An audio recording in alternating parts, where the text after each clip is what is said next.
Welcome to another episode of Husbands Watching Housewives. I'm Scott. And I am Jeff. And we just watched an episode of The Real Housewives of Salt Lake City. We sure did. I'm going to say it was a doozy. You sure you want to say that?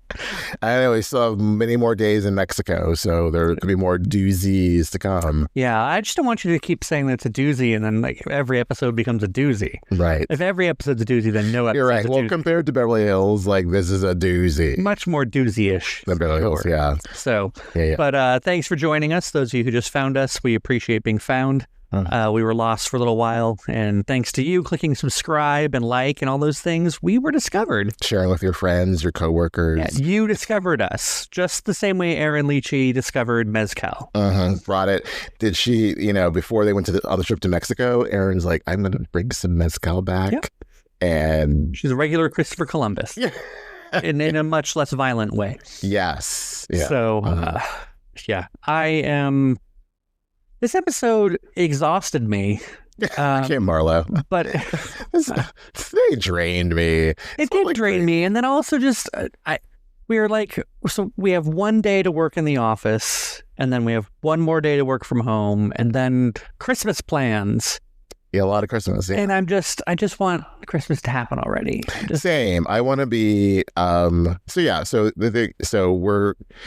So our house will not be unattended. Our friend Nick is going to be staying here, looking after the cats and house sitting, but we are on our way to see my family back east. I'm just anxious about once I'm on the plane and we're en route. Well, first off, we're flying Frontier, which Jeff thinks is completely unreliable. The fact that it's not Delta. There's that Frontier endorsement. Well, yeah, but he's just oh, what if the plane gets canceled? It's well, there will be another flight. Or, you know what, honestly, if it gets canceled, it wasn't meant to be. No. But Frontier will be fine. I just, it's fine. We're doing a red eye. It's going to be fine.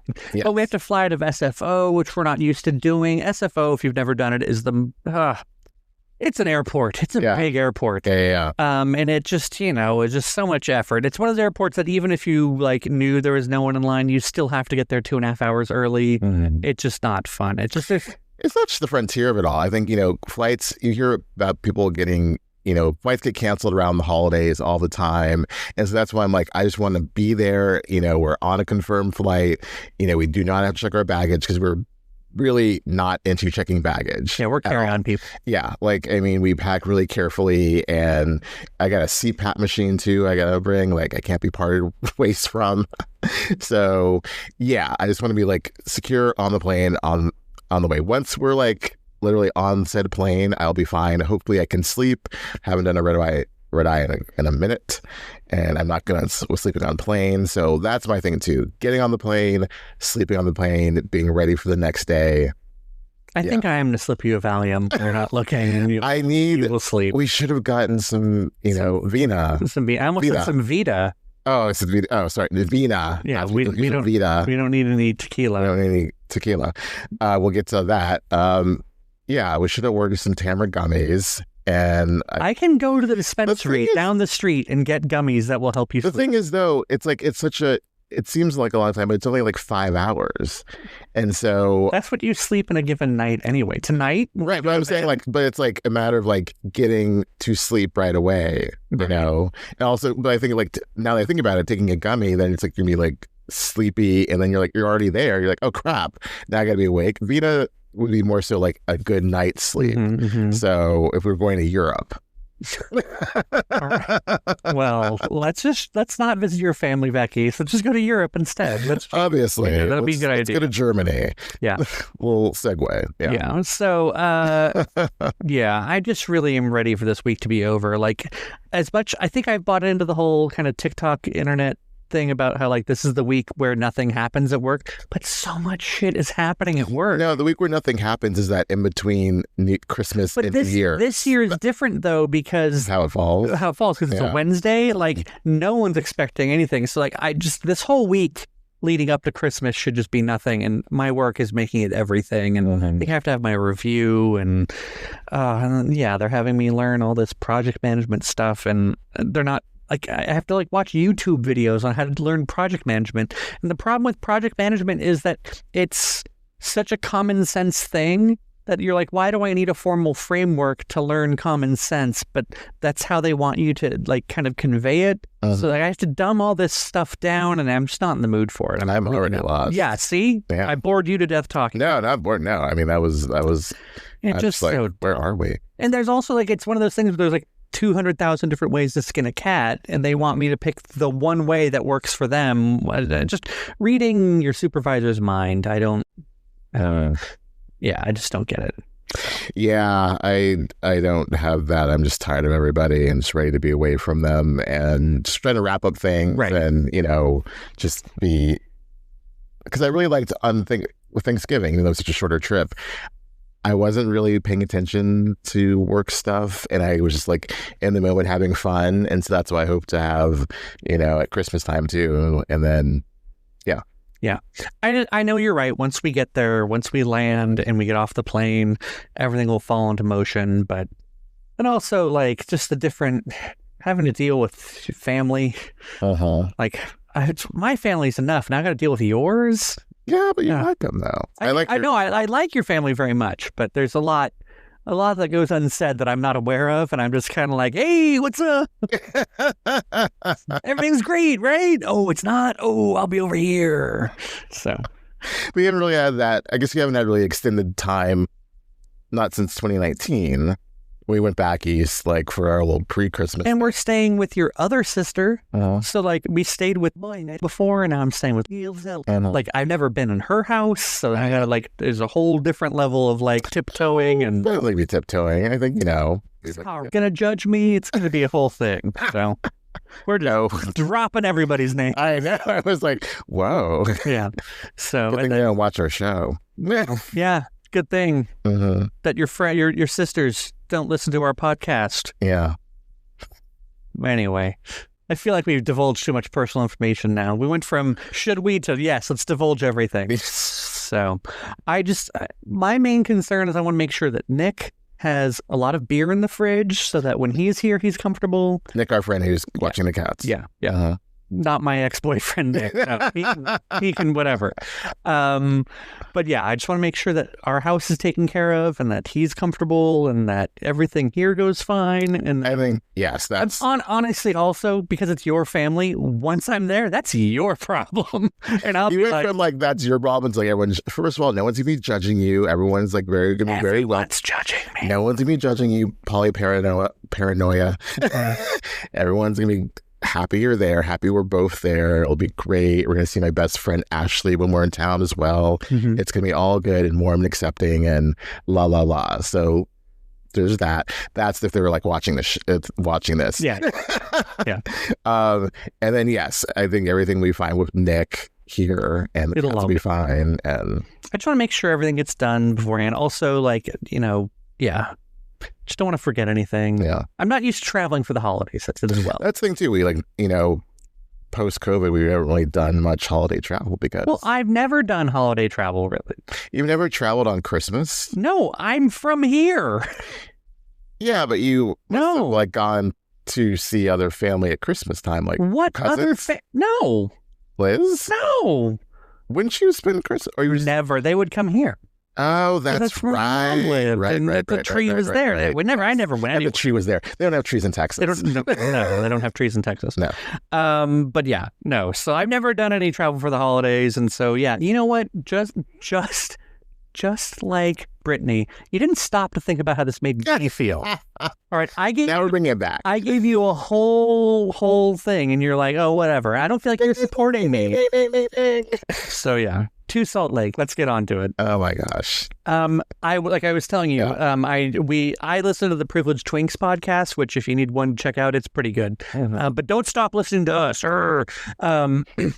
I like their take on it. Was Britney's like whole cling cling cling, I have an announcement to make, is so like over the top delusional that it's become full circle like great, where she's just like making it her thing, and I'm kind of here for it. I don't know if she even knows she's making it. That's what makes it amazing. But she must. She's an actress. So, like, sometimes I feel like, is this really you? Or are you just, like, reciting some lines in your head. Like, talk about, again, she's so similar to Alexis in so many ways. Mm-hmm. I'm like, you practice this, you rehearse this in the mirror. Like, you guys, throws down napkin. Yeah. What about me? Yeah. Yeah. So Before we get, where did it start? I have to say, where do we even start with this? Was it to be continued? No, was it? Was it the next day? It was the next day. It was aerobics. Yeah, water aerobics. Talking about how Todd doesn't care about Bronwyn. Yeah. And didn't come to see her in the ER. Well, because he thought it was... No, I think we're really, really butchering this right now. He thought that she was okay. It was just a scratch. And then she was in the ER and Gwen FaceTimed and was like, look at all these bite marks. And he's like, oh, crap. Right. We learned that on the way to the yacht. That's that at water aerobics because they did a flashback. No, that's on the way to the yacht. She was explaining that on the Sprinter. No. It was a flashback. So they were all... Wasn't that water aerobics? I know. They were talking about her like it was Whitney and Heather and Angie. Mm-hmm. And they're like, talking about the previous... Oh, right. Yeah. Right. Okay. All right. Yes. I know. A lot of Sprinter van action. Including next week. Damn. They really... do not. They just need to get off of Sprinter vans. Like, well, that's Salt Lake saying is a Sprinter van, and it's just going to be their downfall. I mean, God, I feel like once one of them gets arrested or nearly arrested from a Sprinter van, stop taking the Sprinter vans. Yeah, but I digress. So yes, Todd was unfeeling and cold towards her, and then we get to like everyone's getting ready. Let's go. Well, I have to say though that like. I mean, not to be Lisa and Meredith about it and defend Todd, but you love. Okay, this is the thing about Scott. Scott loves messing with that devil and playing the devil's advocate. And I'm like, sometimes you just gotta let it play how it plays. Let's go. Yeah. And stop messing with that devil. No, so here's the thing. Like, it's kind of like when you had your scooter accident. And like you called me very upset. Right. I was in a drive-through at Jack in the Box on my lunch break, and you called me very upset. Like, oh, I just, I was on a scooter and I hit a truck, and I was like, oh my God, what happened? And you're like, oh, I'm fine. I'm like, oh, okay, you're fine. But like I had to be like, okay, I'm concerned, or and I was, on one level, but you were fine and you were logically okay, and I knew logically you were okay. So I was like, how much do I react about this? However, in this case, Bronwyn, well, no, they weren't filming it, so we don't know like if she called him hysterical, like I was just mauled by a dog, right, or whatever. But he made it seem like, or he thought it was like, oh, it was just nothing. But well, it's the sort of thing she had the wherewithal and the presence of mind to go get it taken care of. Like it seemed like she was fine. Well, you look at her now, like post recovery, like she's fine. It also, what it read to me though was also that like perhaps Bronwyn is prone to hyperbole, and perhaps Gwen is not so much. And they've already said that like Todd and Gwen kind very of close are closer, and they're a little more simpatico. So maybe it took Gwen going, oh no, this is serious, for Todd to go like, oh, okay. So still, believe women, Todd. Believe women. Well, I agree with that, but she got mauled by a dog. It wasn't like a little bite, a little snip by a Yorkie. I think also like, I mean, how long have they been married? 10, 15 years? I don't know. Like, I still believe like when your partner is in the hospital for any reason, you should make yourself available to be there with them. Right. Like, unless they're going to the hospital every week for a dog mauling. Or if it was like a cosmetic procedure. Right. Yes. Yeah, if it's a regular ongoing outpatient procedure, or like you get mauled by a dog twice weekly, then you should probably make yourself be there. Whether you think it's serious or not, at least just go and like, oh, you fell off a scooter, huh? Uh-huh. Oh, you're not liking that joke? Oh, no. I'm still like flashing back to like you name dropping everyone in my family. Not everyone. I can go on a few more. You want me to? They're glad to have you. I will never be secure enough in the fact that people actually like me. Oh my goodness. Never, ever. Well, you're like Bronwyn. So we get to the boat.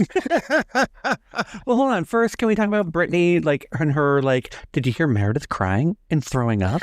Where does that come from? Multiple times. And was she like, I would throw out this water and put this to the wall. Yeah. Was she like, eh?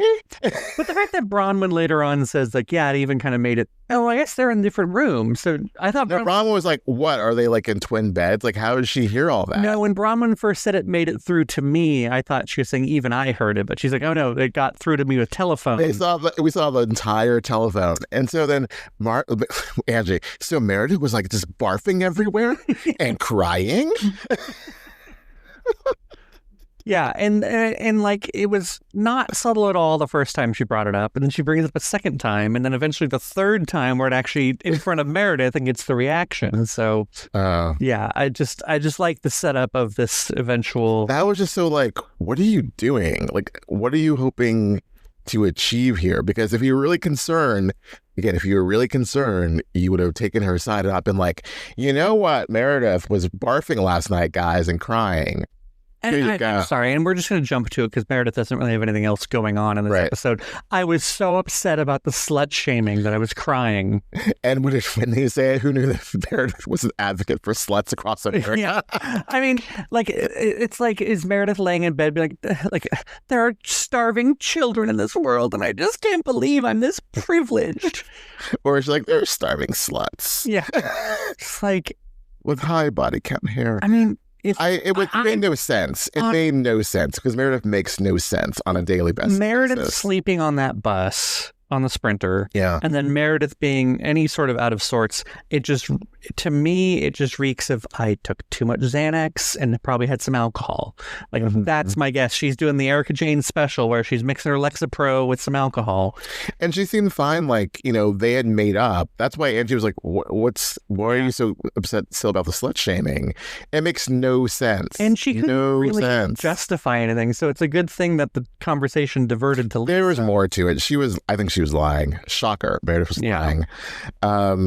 Yeah, but you're right. Meredith, aside from that, didn't really have much. So there she goes in the box. Yeah. The boat ride was so real.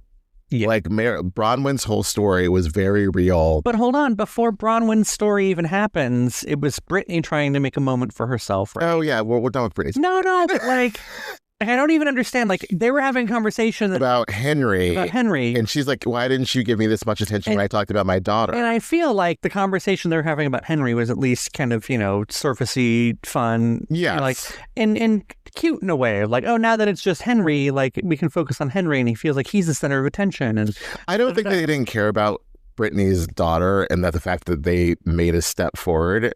I think it was just so out of place at the moment. And they're like, oh, it was a weird share. Yeah, she's mixed the wrong moments to share things, and it was a valid thing for Bronwyn to say, like, are you just excited to like have time with your daughter, or to tell us about it? Because it seems like the latter, right? So there, no, Britney in her box. Fine, Britney's in her box. You just want to be done with Britney. I get it. I'm fine with Britney, but I'm like, hey, I'm done. I just don't. I don't dislike her. I'm saying, I don't care about her right now. I want to focus on Bronwyn in that moment. I want to know why, though, she chooses the wrong moments to say things. I think people would probably care more. Ridiculous.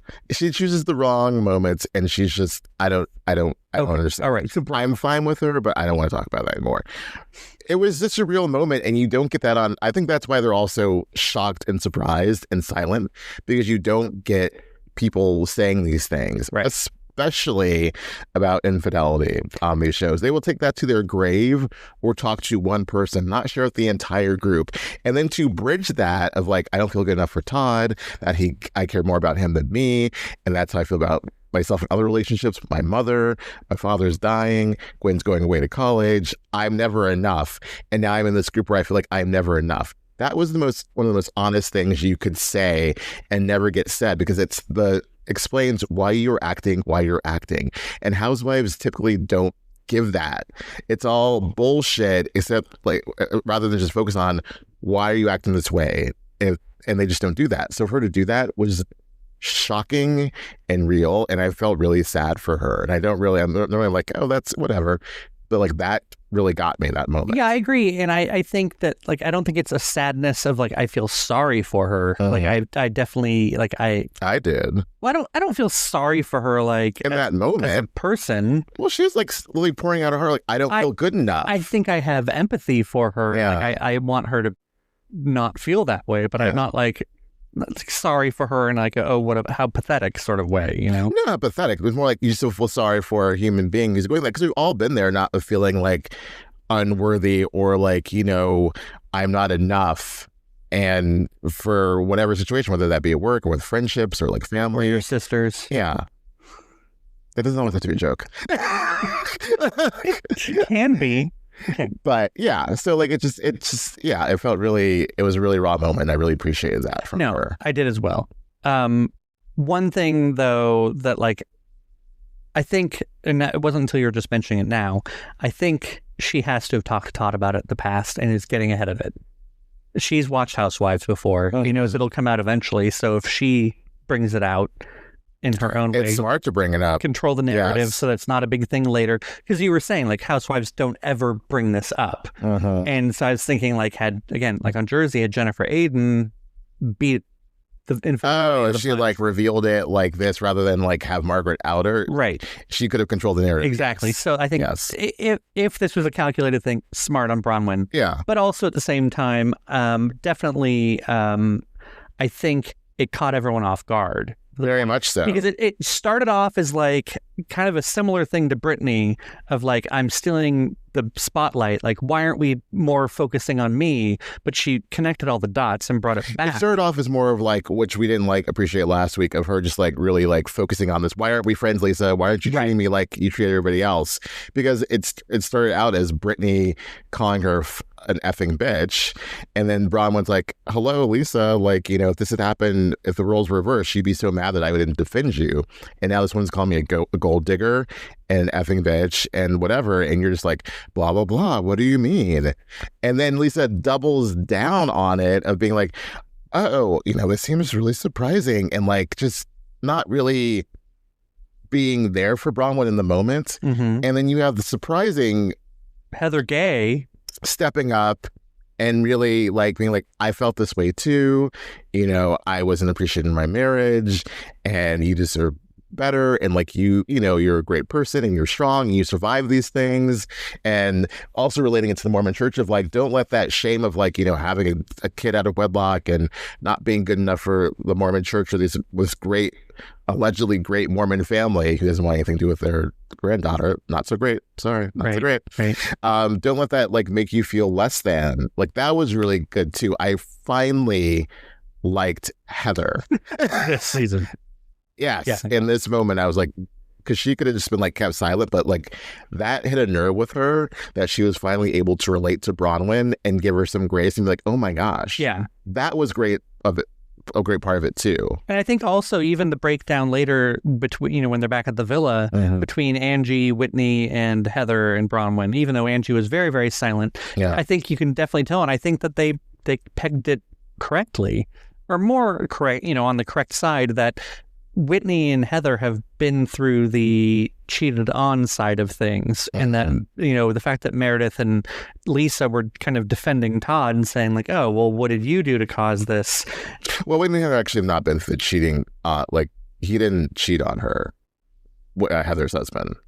Oh, he just left her. And I think Whitney actually cheated on her husband with Justin. Oh, that's true. Yeah. They've been more so like through like the shit of the Mormon church and like being thought of as like, you're not good enough you're whatever. But still, like what they were saying was that they, you know, Meredith and Lisa were taking more of Todd's side from that perspective, because that's the one that they can associate with more likely that they cheated on their partner. Because I for sure see Heather, because as Lisa pointed out, she's screwed half of New York. But are we trying to or say Meredith, that? I mean. Yes, sorry, Meredith, sorry, thank you. But Lisa, are we trying to say Lisa cheated on John Barlow? Because you accused her of that before Whitney, or you brought up some rumors, and that didn't go so well for you. Kind of Heather backed that up this time to say... Yes. So that's interesting as well. Heather let down her, I want to be best friends with Lisa guard for a second. It was like, you know what? Yeah. She's not so great. Yeah. But I mean, and again, that's shocking that Heather would do that for Bronwyn. Which it makes sense why Lisa tweeted like something about like they're all effing liars or something. Like maybe she didn't see that scene. No, she had to have seen it going into the reunion. Yeah, had to have, yeah. But or maybe she's like fast forward to stuff about her. Probably so. Probably. And now she's pissed about it. But I think that's really interesting that they brought that up. Yeah, for sure. But yeah, I mean, although I do say as well that I don't think that necessarily. I think there were some negative connotations about Meredith, and her supporting Todd over Bronwyn. Right. But I think what I see that happening is that I think Meredith didn't have to step up and say anything to Bronwyn about how she and Seth had a rocky time. Right. And I don't think that she was doing that performatively at all. No. I think that she was saying like, yeah, I've had to fight for my marriage and we've been through rough times. And sometimes you just kind of do what you got to do to get through. Meredith, I feel like I was seeing it from both sides. Like Heather and Whitney were coming from the like, screw Todd, he's an asshole point of view. And Meredith was like, well, but, it's marriage is difficult and, like not making excuses for him, but also not really being full on like rah-rah supporting Bronwyn. Whereas like surprisingly Heather makes sense that Whitney was, Angie too, even Britani. Mm-hmm. So for like Meredith being like, and then Lisa like not believing it. Yeah. And then saying when they got off the boat, that little quick moment with Angie, like Angie was like, oh, that's really sad. I felt bad for her. And Todd didn't freak out about. Yeah. And Lisa was like, oh, like Lisa thought like Angie would be like, oh, that was bullshit. I think Lisa believes that was bullshit because she's like, I've never heard this before, which makes you wonder how deep of friends were you Mm-hmm. that you've never heard this before. Like, but then they point out Lisa's very surface. Mm-hmm. So even though you've been friends with her for 10 years, it's probably been a very surface friendship. Yeah. As Bronwyn is now seeing. The more and more we talk about it, the more and more I think that Bronwyn and Todd talked about this going in, that if I'm going to go on a reality show and you cheated on me, it's going to come out eventually, so let's get ahead of it. Possibly. But then there's a theory that Todd doesn't know what show he's on, so maybe she didn't. Possibly. Quite possibly. Didn't know how this is going to go. Yeah. No, but yeah. I'm thinking now that we've talked about it a little bit more that Meredith, I think, is actually sympathetic to Bronwyn, but more so on the, not the cynical side, but the stoic side of things. And the seeing both sides of things. And Lisa's just a dick. Well, and my thing with Meredith, though, is I think she also says, like, yeah, Seth's a bit of a tool. And, like, we've been through something similar. And, like, you can only get so much out of someone. And, you get. No, that's a good point as well. Because I don't think that Seth's necessarily out there doing all the, the hoop slandering. Well, I believe if he did or didn't, I just don't think that, like, if he were to own up to it, he'd be kind of oafish in his owning up to it. Like, I don't think that he'd be the most delicate and, like, oh, honey, you're right. Like, he wouldn't have processed everything. Well, let's get to Lisa being a dick. Okay, Lisa was a dick. Let's get to it. Like, to say that, oh, you're so much more relatable now. Who? Are you a focus group? Like, why would you? She bore her heart to you, and one, you don't believe her, and then two, you're like, oh, now you're relatable. Like, which is it? But what it isn't is being a good friend. Right. You're not a good friend, sister. The minute she said that, oh, you're so much more relatable now, I was just like, what is it? Like, that? Are you walking up to like, oh, you're so much more likable now. Basically. I'd vote for you now. It's a horrible thing. It was so weird. A very weird, horrible thing to say to somebody who just like emotionally like presented themselves to. And it's very telling of you as a person that like, oh, you would say that. Well, that like, oh, I didn't find you relatable before. Like I was just totally phoning in our friends. Yeah, that's what I'm saying too. Like, what is that? Like, what does that mean? Why would you say that? Yeah. It was really effed up. Yeah. And so on brand for her. For sure. So on brand for her. You know what else is on brand for her? Her fake tears.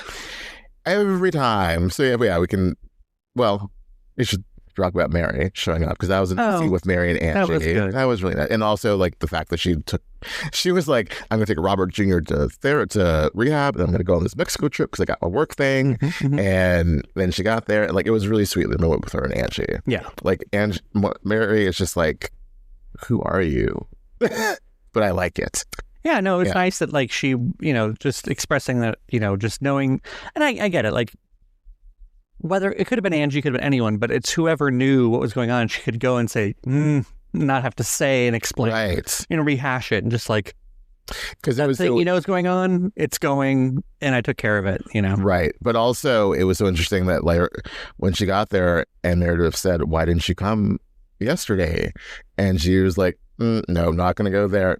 And then I did. Here I am. Yeah. And they're all like, oh. And it's like, yeah, no way would she ever tell any of you chicks. Right. Also, I like that at least they don't press her on it. They're like, okay, well, it's Mary. We're going to let her have that. So. But funny how like she feels so close and like feels that Angie has her back, and that, but then Meredith, she's like, nope. Yeah. And they were very close, or used to be, but I'd go to Angie over Meredith too, because, yeah. I don't know how I feel about Angie being so silent during the conversation back at the villa. You even noticed that, like, Heather and Whitney were kind of rushing to Bronwyn's side about everything, but or Angie was just kind of like, I don't know if it was like, I don't want to step in anything, or whether she just couldn't relate to it because maybe she hasn't had these problems. No, because when they're on the boat, she talked about like problems with Sean, so she was relating there, and like also like, oh, this sucks, Bronwyn, and felt really bad for her and expressed that afterwards. I think she was silent when Bronwyn was talking about Lisa's reaction because she agrees, and so she's like, yeah, it was more like a she doesn't want to like, and so she didn't need to pile on because the other three were doing a good enough job, right? So she's like, yeah, and this way she could also deny if Lisa plausible deniability about it later. Yes. That's more what I'm worried. But Lisa Barlow would still be like, why didn't you stick up for me? Which is so bullshit. When do you stick up for anybody else? You don't. Well, and even then, when Bronwyn was saying on the boat, when she said like, oh, well, you never stand up for me. She's like, I don't ask you to stand up for me. And it's like, lies. Yeah, I totally do. Lies. And that's where, like, when they started piling, I don't think they're piling on her at the dinner. They started saying like, it's so one-sided with Lisa. Like, you can't say like, no, I'm not going to act like that. Don't tell me how to act. And then say like, no, Bronwyn, you can't act this way, or shut up, Whitney, or like, Bronwyn, I'll get to you. It's like, take your freaking comfy Vita like hoodie and shove it up your ass, Lisa Barlow. Also, was all of this just one? Yes, it was all one giant ad for Vita Tequila. Again, I told you while we were watching it, I'd rather go to a Mina Rowe salon in Dubai than go to that Vita party. Like, also because even with Lisa Milan's whole thing on Dubai, when she did that, it was so much more natural and just like ambient than like, look at this Vita thing, look at this Vita Tequila thing. I have this canvas bag that no one's going to get. I would use that for shopping, grocery shopping. Would we like a canvas bag for fruit? Not Bronwyn. Yeah. She doesn't go grocery shop. No. But yeah. No, they weren't piling on. They were just being honest about like how they felt, and she couldn't handle it. And so Lisa will attack. And then when she feels like I can't move forward because everyone is against me, and rightfully so, then come the fake tears. I want Mary to say, not why are you crying, but why are you crying without tears? Yeah. Because homegirl never sheds a tear.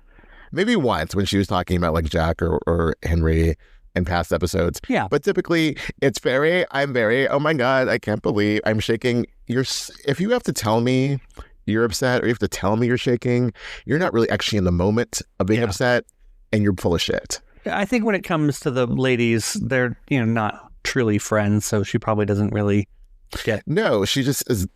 emotional about it. Truly emotional. She gets emotional, but like she's not really crying. It's bullshit. I mean... She's just like sticking...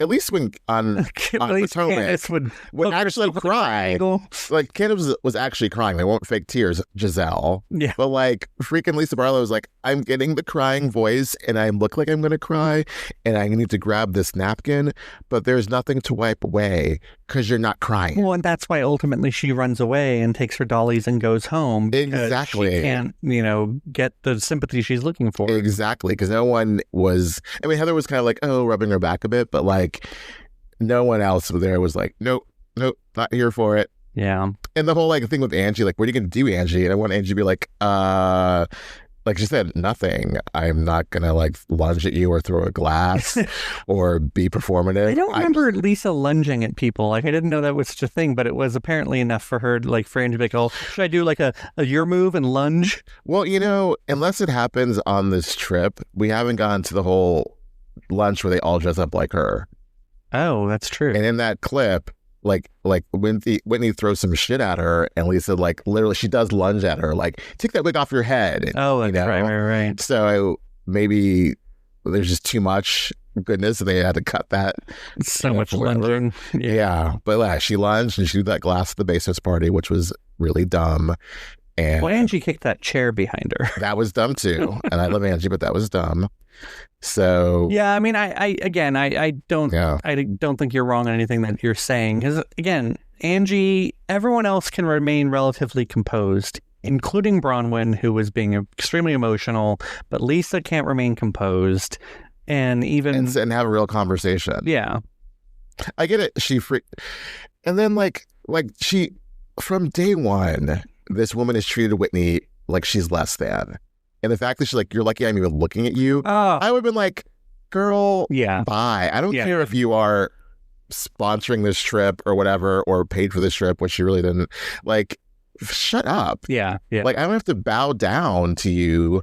And like, I feel grateful that you're actually deeming me as a human being that's worthy of someone treating me like a human. Like, shut the F up. And it's so confusing still to me why everyone just needs to be Lisa's best friend.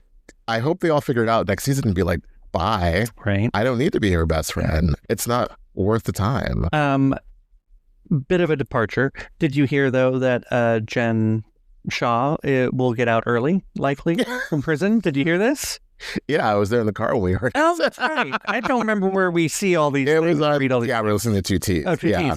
That's interesting because I do wonder, like as you were saying, it's not like it's Teresa. She's not going to be, necessarily come back. Yes. But do you think if Jen Shaw came back that the whole dynamic would change where they're all going to be Jen's best friend? Or are they going to treat No one wants to be best friends with Teresa. Okay.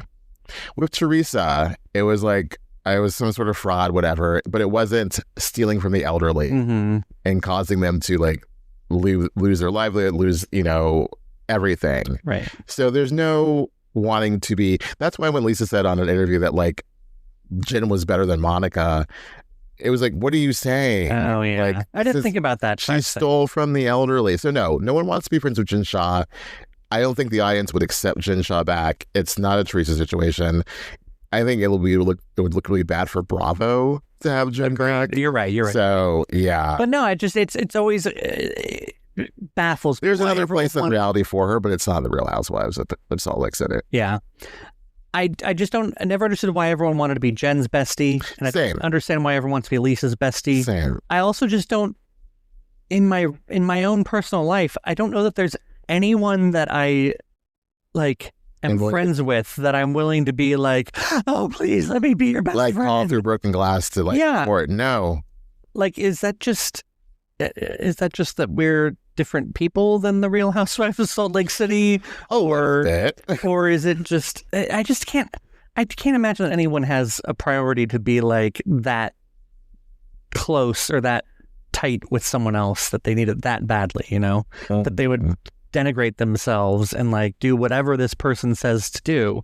It's just such a weird thing. I can't even comprehend. Yeah. Like, I don't know if that's my privilege as a man or if it's common sense. It's just weird. Like I don't get the need to bask in the glow of Lisa Barlow. Like just because she can get you into Sundance Film Festival or some such, or it's no. Yeah. There's nothing. There's no appeal. Yeah. No. Nope. They need to all realize it. Are we missing anyone? No. Like, I have to say, as much as Whitney really wasn't part of the episode, I think where she was good. Like, I hope for her snowflake's sake that she, has a storyline. I really like Whitney. I think she's a really nice person. I think she's a good person. And I think she makes good TV. This has just been a quieter season because she doesn't have a lot of stuff going on necessarily. But I think, I hope she comes back for sure. Just because she's at the end of the couch again. It's okay. Right. I think she's done more than Meredith, although Meredith did have her bat mitzvah. Yes. True. So Meredith did. Well, there also might be stuff coming out at the end with Meredith and this alleged crying and barfing. Oh, that's true. And someone's filming her situation in the Sprinter van for that. Yes. Like there's something like they're also like the claim in the trailer that her room was bugged or something. Oh yeah. Oh, I didn't think about that because maybe that's what it is. What is my room bugged? You have my room bugged? You're hearing me? That's probably. I swear that in that clip for next week, it has to be Britney filming. It has to be. It probably was production told her to. Touche. So, yeah, I don't think there's anything else going on. Yeah, this will be our last Salt Lake episode of 2024. Oh, I can use the break. I can use a little bit of vacation. I'm going to miss doing a show, but... Yeah, I think it's funny that we started this podcast with a Salt Lake episode. Mm-hmm. And this is not our last episode because we still have New York, and we'll do Potomac when we get back from our trip. But will there be anything else other after Potomac before the new year? No, this latest Potomac will be the last Real Housewives of 2024. All right, and then we need to determine whether we're going to start season 2 or at the first of the year, or we're going to... Oh, 2025 will be season 2? I think so. Even though we started late January, I think we just make 2025 our season 2. Yeah. All right. Okay. We'll figure that out.